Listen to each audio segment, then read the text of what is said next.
اعوذ باللہ من الشیطان الرجیم بسم اللہ الرحمن الرحیم۔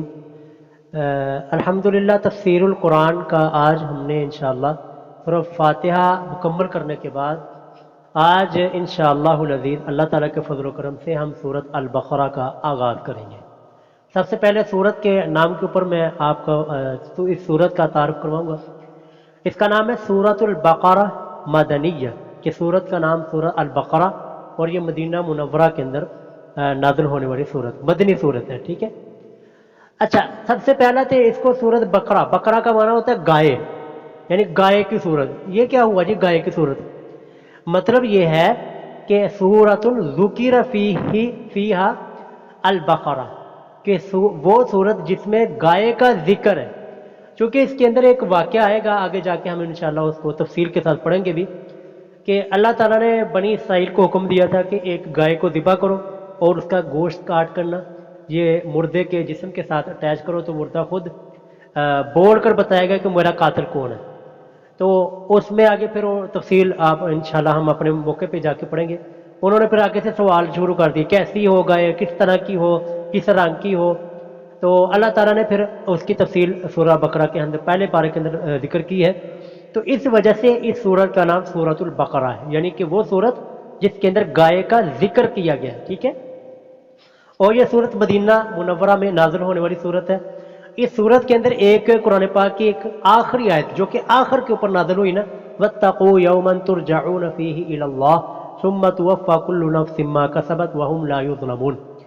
یہ قرآن کریم کی آخری آیت ہے، آخری آیت جو کہ اللہ تعالیٰ نے نازل کی۔ اس کے بعد پھر وحی کا سلسلہ منقطع ہو گیا، پھر حضرت جبرائیل علیہ السلام وحی لے کر نہیں آئے، ٹھیک ہے۔ تو وہ بھی آیت اسی سورت کے اندر موجود ہے، ٹھیک ہے۔ اور اسی طرح دوسری جو فضیلت اس سورت کو ہے کہ قرآن کریم کی سب سے عظیم الشان آیت، سب سے عظیم آیت وہ بھی اس سورت البقرہ کے اندر ہے۔ وہ کون سی ہے؟ آیت الکرسی، اللہ لا الہ الا هو الحی القیوم۔ یہ قرآن کریم کی سب سے عظیم الشان، سب سے عظمت والی یہ آیت ہے، ٹھیک ہے۔ اور تیسری اس سورت کی فضیلت یہ ہے کہ قرآن کریم کی سب سے بڑی آیت، سب سے بڑی آیت وہ بھی اس سورت البقرہ کے اندر موجود ہے۔ وہ کہاں پر ہے؟ یا ایھا الذین آمنوا اذا تداینتم بدین الی اجل مسمى فاکتبوہ۔ یہ قرآن کریم کی سب سے بڑی آیت ہے، لفظوں کے اعتبار سے، حروف کے اعتبار سے یہ سب سے بڑی آیت ہے، اور یہ بھی سورہ البقرہ کے اندر آتی ہے۔ تو یہ سورہ البقرہ کی فضیلت ہے۔ صحیح بخاری، صحیح مسلم اور باقی کتب کے اندر یہ حدیث موجود ہے کہ رسول اللہ صلی اللہ علیہ وسلم نے فرمایا کہ سورۃ البقرہ یہ باعث برکت ہے، یہ اس کا پڑھنا برکت ہے، اور کوئی بھی جادوگر اور کوئی بھی شیطان سورہ البقرہ کے اوپر غلبہ حاصل نہیں کر سکتا۔ کیا مطلب ہے؟ کہ جہاں پر بھی جنات کا غلبہ ہو، شیاطین کا غلبہ ہو، یا کہیں پر جنات کا کوئی اثر معلوم ہو، محسوس ہوتے ہو، تو وہاں پر یہ سورہ البقرہ کی تلاوت اگر کی جائے تو اللہ تعالیٰ اس کلام کی برکت سے جنات اور شیاطین کے اثر کو ختم کر دیتے ہیں۔ تو رسول اللہ صلی اللہ علیہ وسلم نے فرمایا کہ سورہ البقرہ یہ اس کے اوپر کوئی بھی شیطان، کوئی بھی جن اس کے اوپر غلبہ حاصل نہیں کر سکتا، ٹھیک ہے۔ اسی طرح ایک اور حدیث ہے، رسول اللہ صلی اللہ علیہ وسلم نے ارشاد فرمایا کہ سورہ البقرہ اور سورہ آل عمران یہ بڑی ہی عظمت اور برکت والی صورتیں ہیں۔ جو بندہ ان کو پڑھتا ہے وہ برکات کو حاصل کر لیتا ہے، جو بندہ ان کو چھوڑ دیتا ہے وہ بندہ حسرت کے اندر مبتلا ہوتا ہے۔ یعنی ان کو پڑھنا باعث برکت ہے، اور ان دو صورتوں کو چھوڑ دینا باعث حسرت ہے۔ تو اور بھی بہت ساری اس کی فضیلت کے اندر روایات موجود ہیں۔ یہ مین آیتیں اور مین فضیلت جو میں نے آپ کے سامنے عرض کی ہے، یہ سورہ البقرہ کی مختصر سی فضیلت ہے، ٹھیک ہے۔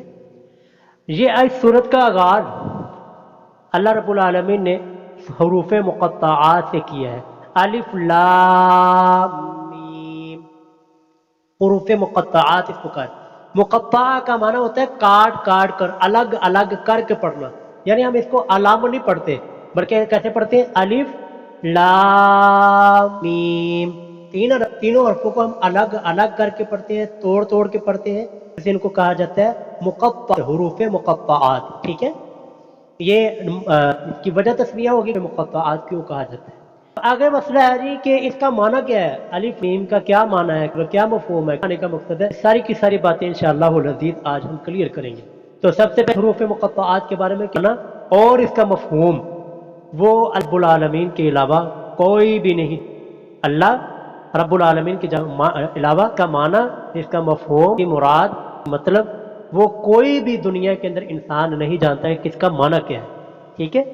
یہ ایک بات، ان کو لانے کا مقصد یہ کیوں قرآن کریم کے اندر یہ حروف مقطعات آتے ہیں کہ تقریباً بہت ساری صورتیں آگے بھی جا کے ہم پڑھیں، سورہ ال عمران میں بھی یہ الف لام میم حروف مقطعات طرح 26 میں پڑھ کر صورتیں آئیں گی، سورہ اس کا الف لام میم صاد سے ہوتا ہے، سورہ ابراہیم سورہ الرعد کے اندر بھی حروف مقطعات ہیں۔ تو ان کے مقصد کیا قرآن کریم میں کیوں آئے ہیں کہ جب ان کا کسی کو نہیں ہے تو پھر ان کا لانے کا کیا ہے مقصد؟ یہ کل واضح ہے، اس کا مقصد سمجھ جائے گا ہم زمانے عرب کا کل سمجھے گا نا، پھر ہم ایک حروف اللہ نے قرآن کریم کے اندر کیوں ذکر، تو اس وجہ کی ضرورت ہے، بات سمجھیے گا جی۔ عرب اپنے آپ کو کہتے تھے اور اپنے سارے کو کہتے ہیں، ہم کو وہ اجمی کہتے ہیں۔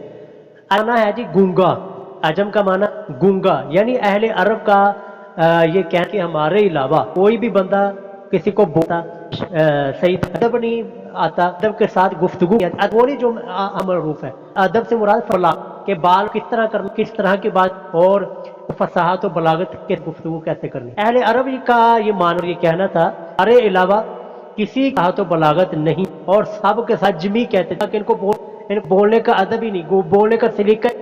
اچھا، یہ ان کا ایٹیچیوڈ تھا، یہ ان کا ایک بنیاد، اسی بنیاد کی وجہ سے نا عرب یہاں پر میلے لگتے ہیں نا، عرس لگتے، یہاں پر دوڑ ہوتی ہے اور یہاں پر مقام ہوتی ہے کے ساتھ فخر، ایک دوسرے نیچے لگے مختلف چیزیں اور کھیلے ہوتے۔ اہل جو تھے نا کے زمان اس وقت مقابلے ہوتے اور شاعری کے ہوتے، یعنی ہر قبیلے شاعر ہوتا تھا اور دوسرے قبیلے کے شخص کا مقابلہ، اور لوگ شاعروں کے اوپر فخر کیا کرتے تھے کہ ہمارے قبیلے کا شاعر بڑا بیسٹ ہے، زبردست ہے، بہت ہی فصاحت والا ہے۔ اور باقاعدہ ایک منڈی لگتی پر یہ انہوں نے جگہ منتخب کی ہوتی تھی کہ فلاں جگہ پر فلاں تاریخ کو فلاں بندے کا مقابلہ ہوگا فصاحت کا، شعر و شاعری، جو جیت جاتا اس کو بڑا انعام و اکرام بھی دیا کرتے تھے۔ حتیٰ کہ آپ میری اس بات کا اندازہ اور ثبوت کے طور پر میں یہ بات کرنے لگا ہوں، آپ اس بات سے اندازہ کہ بیت اللہ تعالیٰ کا گھر، یہ پتہ کیا کرتے تھے، یہ جس شاعر کی شاعری سب سے زیادہ کمال کی ہوتی، فصاحت و بلاغت والی ہوتی، سب سے زیادہ ہوتی، یہ اس کی پوری بنا کے یہ کا پورا بنا کر اس کو نظم کے کہنا بیت اللہ کا ہوتا تھا۔ آج بھی وہ کے لگائے ہوئے تھے نا 7 نظم قصیدے، وہ آج اس کے اندر پڑھائی جاتی، میں نے خود پڑھی ہوئی، اور یقین کریں کہ جی اتنی فصاحت و بلاغت اور اتنی کوئی، یعنی کہ اگر آپ عربی سمجھتے ہیں نا، عربی بولتے ہیں، تو پھر میں آپ کے سامنے عرض کروں گا، فصاحت و بلاغت کے ساتھ انہوں نے وہاں پر باتیں کی۔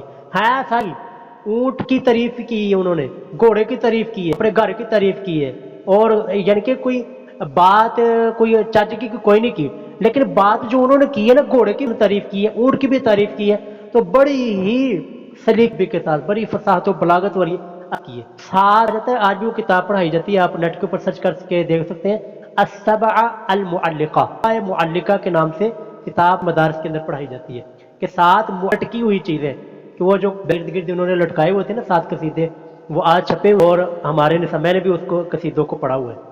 تو جب یہ قرآن کریم، اب یہ تاریخی اور تفسیری روایت، جب قرآن کریم جی تو صحابہ کرام نے نا شوق کے لیے نا یہ سورت انا آپ ہوتی، چھوٹی سی سورت ہے، یہ سورت لکھ کر نا وہاں بیت اللہ کے ساتھ لٹکا دی۔ عرب کا ایک بہت ہی مشہور وہ کعبہ گرد نا گھوم رہا ہے، تو اس نے نا دیہات کے سیدھے ساتھ جو نظمیں لگی ہوئی ہیں، اور ساتھ ساتھ اس نے دیکھا کہ یہ سورت الکوثر، اس نے جب یہ اس کلام کو پڑھا نا جی، انا اعطیناک الکوثر فصلی لربک وانحر ان شانئک هو الابتر، چھوٹی سی مختصر سی صورت ہے۔ ابراہیم اپنا مائک بند کرے، اپنا مائک جو ہے نا بند کرے تاکہ ڈسٹربنگ نہ ہو۔ اچھا جی، میں یہ بات کر رہا تھا کہ جب یہ صورت صحابہ کرام نے لکھ کے لگا دی نا، تو اب وہ شاعر سارے قصیدوں کو پڑھ کر وہ جہاں پر سورہ الکوثر لٹکی ہوئی تھی وہاں پر ٹھہر گیا، اور وہاں پر ٹھہر کر اس نے ایک جملہ کہا، اس نے کہا کہ یہ جو کلام لکھا ہوا ہے نا، یہ جو عربی عبارت لکھی ہوئی، کیونکہ اس کو کیا پتا تھا کہ یہ قرآن پاک ہے، اس نے کہا یہ جو عربی عبارت لکھی ہوئی ہے، یہ جو عربی نظم لکھی ہوئی ہے نا، یہ کسی ما ھذا قول البشر، یہ کسی انسان کا کلام، کہ یہ کسی انسان کے بس میں ہی نہیں ہے کہ اتنی فصاحت و بلاغت کے ساتھ، اتنی سلیقے کے ساتھ اور اتنی ربط کے ساتھ ایک جملہ بنائے اور ایک صورت بنا کر یہاں پر لٹکائی ہو، یہ کسی ما ھذا قول البشر، یہ کسی انسان کا کلام نہیں لگتا۔ تو سر یہ ہے جی قرآن کریم۔ اچھا تو ہم بات ہماری نکلی تھی جی حروف مقطعات سے۔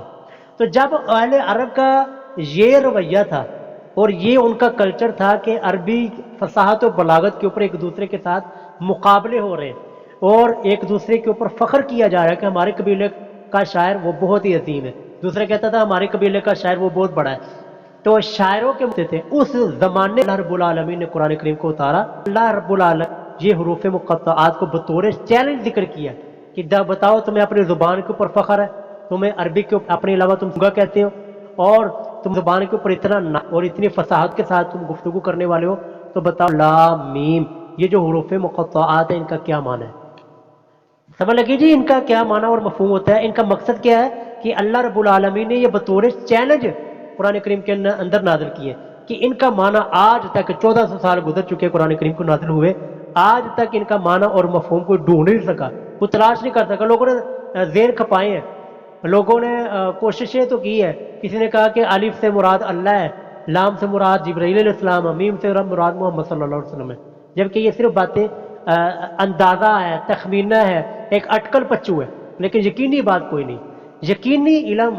اسی وجہ سے ہم جب حروف مقطعات الف لام میم، الف لام را حق کاف ہا یا صاد، جب یہ ہم حروف پڑھتے ہیں جملے کے اندر اللہ علم بمراد وبذالک آمنا وصدقنا، کہ اللہ ہی زیادہ بنتے ہیں اس حروف مقطعات کا جو معنی مفہوم جو مراد ہے، اور جو بھی اس کا معنی ہے، جو بھی اس کا مفہوم ہے، جو بھی اس کی مراد ہے، ہم اس کے اوپر ایمان لاتے ہیں اور ہم اس کی تصدیق کرتے ہیں کہ یہ اللہ کی جانب سے ہے اور بالکل حق ہے اور درست ہے۔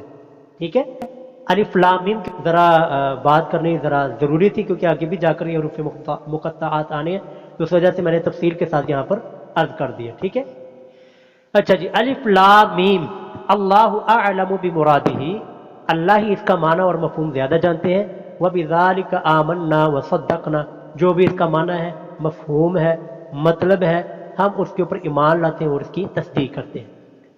اچھا جی، ذالک الکتاب لا ریب فیہ، ذالک الکتاب، یہ کتاب کون سی تھی کتاب؟ یہ اللہ تعالیٰ کس کو کہہ رہے ہیں کہ یہ کتاب؟ یہ کتاب اللہ رب العالمین قرآن کریم کو ہی کہہ رہے ہیں کہ یہ جو کتاب آپ پڑھنے لگے ہیں نا جی، کیونکہ سب سے پہلی جو ہے نا انسان کو اب کیونکہ کتاب قرآن کریم کا آغاز ہو رہا ہے، قرآن کریم شروع ہونے لگا ہے، ابتدا ہی کے اندر اللہ تعالیٰ انسان کا ذہن وہ کلیئر کرنے لگے ہیں، اللہ تعالیٰ انسان کے ذہن کو صاف کرتے ہیں۔ یہ جو کتاب تم پڑھنے لگے ہو نا، یہ کتاب جو تم نے کھولی ہوئی ہے، اپنے سامنے رکھی ہوئی ہے، لا ریب فیہ، اس کے اندر کوئی شک نہیں ہے کہ اس کے اندر جو بھی چیز بیان ہوگی، جو بھی واقعہ بیان ہو رہا ہے، جو بھی واقعہ بیان ہوگا، اور اللہ تعالیٰ اور قیامت کے لیے، یوم آخرت کے لیے، رسول اللہ کی رسالت کے بارے میں، انبیاء کرام کے بارے میں جو یہاں پر پہلی قوموں کے بارے میں واقعات بیان ہو رہے ہیں، وہ جھوٹ نہیں ہے، وہ کوئی فراڈ نہیں ہے، بلکہ حق اور سچ کے اوپر مبنی ہے۔ لہذا سب سے پہلا اپنا ذہن یہ بنا لو، لا ریب فیہ، اس کتاب کے اندر کوئی شک نہیں۔ ایسا نہ ہو کہ تم قوم عاد کا واقعہ پڑھ کے شک میں مبتلا ہو جو کہ یار یہ کیسے ہو سکتا ہے۔ حضرت موسیٰ علیہ السلام کا اور جو حضرت خضر علیہ السلام کا جو واقعہ ہے وہ پڑھ کے تم حیران ہو جاؤ، شک میں پڑ جاؤ، یہ کیسے ہو سکتا ہے کہ ایک مردہ مچھلی وہ کیسے زندہ ہو سکتی ہے۔ اللہ نے فرمایا لا ریب فیہ، اس کتاب میں کوئی شک نہیں، کوئی جھوٹ، کوئی فراڈ اس کے اندر بیان نہیں ہوگا، بلکہ حق اور سچ اس کے اندر بیان ہوگا۔ ھدی للمتقین، لا ریب فیہ ھدی للمتقین، یہ کتاب ہدایت ہے اور ہدایت کا ذریعہ ہے للمتقین، متقین کے لیے، پرہیزگاروں کے لیے، ڈرنے والوں کے لیے۔ اچھا جی، متقی تو پہلے ہی ہدایت کے اوپر ہے، تو پھر یہ کتاب ہدایت کے اوپر کیسے متقین کے لیے؟ یہ بات ذرا اچھی طرح ایک اعتراض ہے، سمجھیے اس کو۔ اللہ تعالیٰ فرماتے ہیں ھدی للمتقین، کہ یہ کتاب متقین کے لیے، اللہ سے ڈرنے والوں کے لیے یہ ہدایت ہے۔ ٹھیک ہے، تو جو متقین ہے وہ تو پہلے ہی ہدایت پر ہے، تو پھر یہ قرآن کس طرح متقین کو ہدایت پر ہدایت دے گا؟ مطلب یہ ہے کہ متقین کو یہ ہدایت کے اوپر قائم رکھنے والی کتاب ہے. متقین ہے تو ہدایت کے اوپر ہی، لیکن بہت مرتبہ ایسے ہوتا ہے، بہت مرتبہ کہ انسان ساری زندگی تو تقوی کے اوپر گزارتا ہے لیکن اس کا خاتمہ وہ تقوی کے بغیر ہو جاتا ہے.